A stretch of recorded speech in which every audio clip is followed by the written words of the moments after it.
Australia is often called the lucky country, owing to its economy skating through seemingly unscathed despite inexorable, unstoppable government incompetence.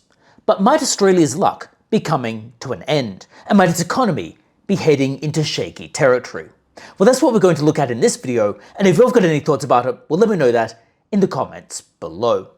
Now, before we get started, my name is Mark. I'm a fund manager, academic, and financial economist, and I've been studying Australia's economy and other economies for quite some time now, including in relation to Australia's recent decision to hike taxes, which I predict is going to backfire spectacularly. But we'll get to that in a little bit. Let's first start by looking into what exactly is happening in Australia's economy before we look at how the government is making things worse. Now, the first thing to focus on is Australia's government debt, which has skyrocketed under the Albanese Labor government. Australia's debt has now hit $1 trillion. That's a rather large number given the size of Australia's economy. Now, to be clear, the United States government debt has hit $40 trillion, but the US has a larger economy, the economy is growing faster, and the US dollar is the de facto reserve currency for the world. Australia has a slow-growing economy, a declining per capita GDP, or at least a flatlining per capita GDP, and its currency is not the global reserve currency. So Australia hitting $1 trillion in debt, and an increase in the debt as a share of GDP, is not a good sign. Now, one thing I will note here is Australia's Office for Financial Management records the debt sitting just below $1 trillion. Now, the website does say that this is updated weekly. However, one can't help but wonder whether they are slow-walking the increase toward $1 trillion, which came about after Australia issued slightly more government bonds, taking it just over that $1 trillion threshold. One wonders whether the Treasurer, Lion Jim Chalmers, has tried to get the office to slow-walk the updating of the figures. Maybe I'm just cynical, but it would not surprise me. Now, of course, notwithstanding the debt increasing under the Albanese government, Lion Jim Chalmers, the Treasurer, has tried to argue that debt is actually lower under their watch. Now, this begs the question of how exactly is that the case? Debt has actually increased. This is a mathematical, mechanical fact. But the Treasurer claims that debt has decreased. Well, the way this came about is the Albanese government has confected predictions for what debt might be under the coalition opposition. However, the coalition has lost 2 elections in a row, so predicting what the debt would be when they have not been in government for the past couple of terms is not exactly clear. One wonders whether the government has just invented some numbers to try to make itself look better. Now, I've talked about debt. I've talked about the fact that debt, well, whether or not debt is good or bad and the nature of that depends on a couple of things: how fast the economy is growing and the share of that debt as a proportion of GDP. And importantly, if you borrow money to invest in something productive that grows the economy, that is not necessarily bad. So we can have a look in some detail at the GDP figures. Now, Australia's GDP has in fact been growing, so the economy has increased in size. Not spectacularly, but it has increased. So in the latest quarter of results, as reported, it increased 0.3%, and throughout the year, increased 2.5%. Now that sounds fine as far as it goes, but we need to look at why GDP increased. And this tells us a slightly troubling story, because if we look at the GDP per capita, that is not doing particularly well. For example, in the latest quarter that's been reported, it actually decreased, and has decreased in quite a number of quarters. Over the course of 12 months, it only increased 1%. So you can see the problem here. GDP per capita has increased much less than GDP, and GDP per capita increasing only 1% is not a good outcome.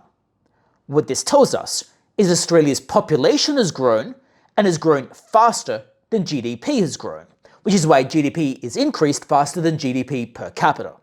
Another way of phrasing that is the government has a vested interest in increasing immigration because that mechanically increases the size of the economy. But it doesn't necessarily mean that the people within that economy are actually wealthier. And that's one aspect of the economy that isn't particularly good. Another aspect is productivity. Now, there are various ways of getting at productivity, but often one is looking at things like GDP per hour worked or value added per hour worked, things like that. It's an approximation of how productive the economy is, what types of outputs one is getting out from the inputs you are putting in. For example, if you're getting more outputs for a given hour of work, then you are being more productive. Productivity is inherently good because it makes everyone better off. However, Australia's productivity is not doing very well. So to give you an example of productivity, we can look at GDP per hour worked. This decreased 0.6 percentage points in the latest quarter. Over the course of the year, it increased only 0.3 percentage points. That is not a good outcome, and productivity has been anemically low, often hovering near zero, for a while now. This tells us Australia is not becoming more productive. Now, the government says that it is all about productivity. Indeed, it had a productivity roundtable at one point. However, this leads me to why Australia's economy is having such issues. And it really comes down to the sheer incompetence of the government and the fact that the government is making productivity worse. And it does this in several ways. So, for example, I've talked about in prior videos Australia's harebrained approach to taxation. The Treasurer, lying Jim Chalmers, and I say he's lying Jim Chalmers because he's lied in 2 consecutive elections. Well, he is gaslighting Australia about how the government is managing the economy, because he tries to pretend the government is making things better, but it is actually making things exponentially worse. I talked about tax settings before. So for example, Australia's dramatically increased capital gains tax. It increased it to converge toward 47%. That's the highest in the world. It is insane. A tax rate that converges to 47% is confiscatory, to use the words of Paul Keating, a Labour Prime Minister. Now, how does this work? Well, if you're holding an asset and you sell it and you've done incredibly well, then you're going to be taxed on the real gains of that asset. The higher are your gains, the higher is the tax rate that is applicable to that, which is a massive problem because it penalizes people for being productive and making good decisions with their money. And this means that if you were to invest in a high-growth company that does well, you face a much higher tax rate than if you just let your money sit in a passive buy and hold investment. You can see the clear problem here. These higher capital gains tax rates have several carry-on effects. Firstly, they exacerbate the lock-in effect, meaning that people don't move the money around, so they won't shift their money from a low-growth asset to a high-growth asset because they need to spend forever making up the tax that they paid when they exited their investment and making up for the loss in equity that they had. Secondly, by deterring that investment, you deter the fiscal spillovers that would otherwise accrue to that investment, so payroll tax and that type of thing, but also you stop the investment going to productivity things. So for example, investing in houses that might generate employment, or investing in businesses that might generate growth. You reduce the amount of growth you get in the economy, which ironically actually reduces the amount of tax you get over the long term. Furthermore, you deter capital coming to Australia, or you deter people from staying in Australia and building their businesses. Now clearly some founders will stay in Australia for lifestyle reasons or whatever, but superstar founders who have the most to gain from going overseas are the most likely to go overseas, and they would have been the ones who would have generated the most economic growth. You can see the problem here. These higher taxes are profoundly unproductive and make the economy more moribund. It is the exact opposite of what Australia should be doing. But it appears our government is too incompetent to realise that this is a problem. Then you have what's going on with red tape, broadly speaking. It appears the government is addicted to bringing in more and more regulation that makes it harder for people to do anything. So for example, they're trying to bring in more regulation about people setting up their own self-managed superannuation fund. That is their own pension plan that they manage themselves, locking people in to a large industry super fund, which effectively locks in an oligopoly of large fund managers. And whenever you get an oligopoly, productivity within that sector starts to reduce. But it tells us the government is forcing more costs onto people to do something with their own money. Furthermore, the government's capital gains tax regime, well, when that is coming in, people are going to need to revalue their assets. That has been assessed to cost potentially $4.5 billion, if not more, just in valuation expenses alone. That is not a productive use of money. People could have invested that $4.5 billion, but the government is forcing them to spend money to comply with regulations. Similarly with the restructuring costs associated with those tax changes. You can see the problem here. The government brings in regulation that imposes costs that people need to spend money on, but in so doing, it increases the cost of doing business or doing anything. Then you've got Australia's AML CTF regulations, which have imposed thousands of dollars of costs even on mundane transactions, where lawyers need to go through and do compliance for their clients, which costs thousands of dollars in things such as even small loans or small transactions. Again, increasing transactions costs and slowing down the economy and slowing the amount of money people will invest, potentially deterring them from investing at all. And that's just a couple of examples at the federal level, oftentimes tied up in the tax regime. At the state level, we get various other things. For example, in Victoria, they have mooted mandating work-from-home requirements for businesses, i.e. businesses would be required to go along with and acquiesce to work-from-home demands from their employees. This ultimately shifts costs onto the business, increasing the cost of doing business. In Victoria, they brought in a treaty organisation with Indigenous Australians. I will note that the majority of Australians and the majority of Victorians voted against an Indigenous-voiced parliament, let alone a treaty, but that treaty also imposes costs. You can see the problem here. The government keeps bringing about bureaucracies that impose costs, not just in terms of the taxpayer funding required for those bureaucracies, but in terms of the costs they bring on people trying to do business or go about their daily lives. The government is actively getting in the way of a more productive economy. And this also manifests in inflation. Australia's inflation rate is still stubbornly high. It's been reported that Australia's Reserve Bank, the Reserve Bank of Australia, had mooted increasing interest rates again, at least in part because inflation was simply refusing to go back down to target. Why is this? Well, the government is spending too much money and it is unproductive. Now, this is a problem. Whenever the government is spending money, it spends money profligately. It doesn't spend money wisely. So to put this in perspective, say money were to be spent and then that money generates growth and is productive. So you spend money, for example, on an investment, and that investment generates economic growth, that can be productive. And as long as you are generating that type of growth, that expenditure might not be very inflationary. The inflationary impact of the expenditure depends on how productive is that expenditure.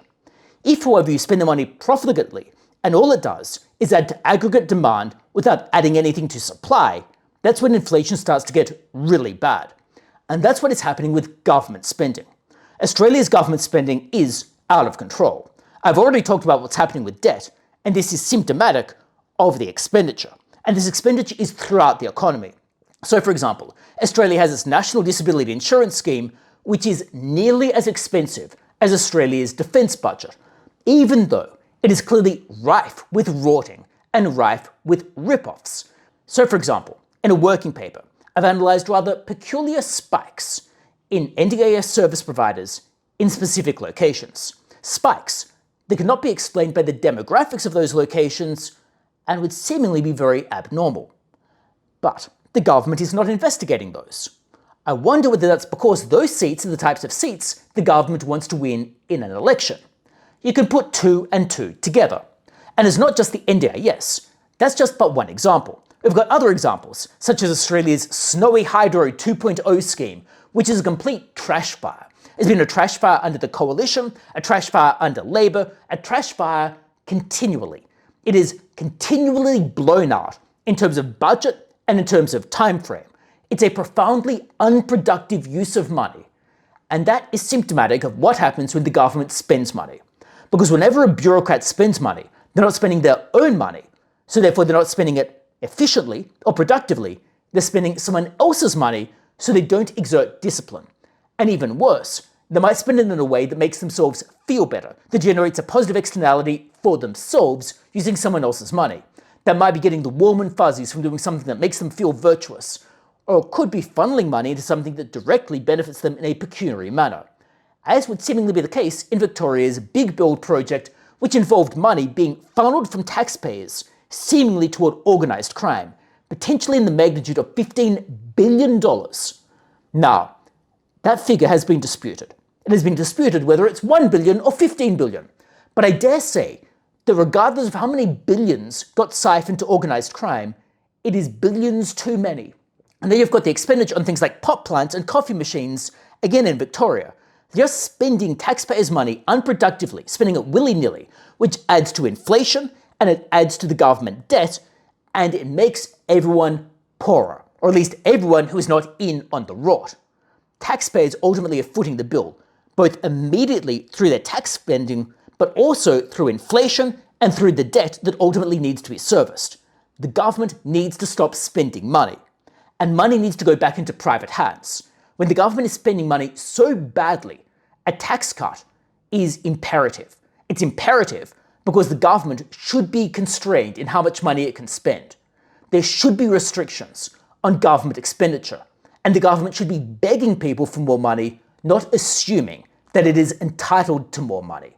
The government, and in particular the Labour Party, seems to believe that it is entitled to just hoover up as much money as possible, but it is your money. It's not theirs. And because it is your money, and they are spending your money, they don't exert adequate discipline when they are doing so. And it is why state-owned enterprises, but in reality anything the state touches, tends to turn to poop, at least in Australia. And that's why Australia's economy is suffering such issues. But you can let me know your thoughts about it in the comments below. Do you think I'm off base? And do you think lying Jim Chalmers and greedy Albanese are actually doing a good job? I suspect you probably don't, but you can let me know if you do. And otherwise, check out my portfolio. We've had some good performance recently, so it might be of interest to you, and hopefully I see you next time as well.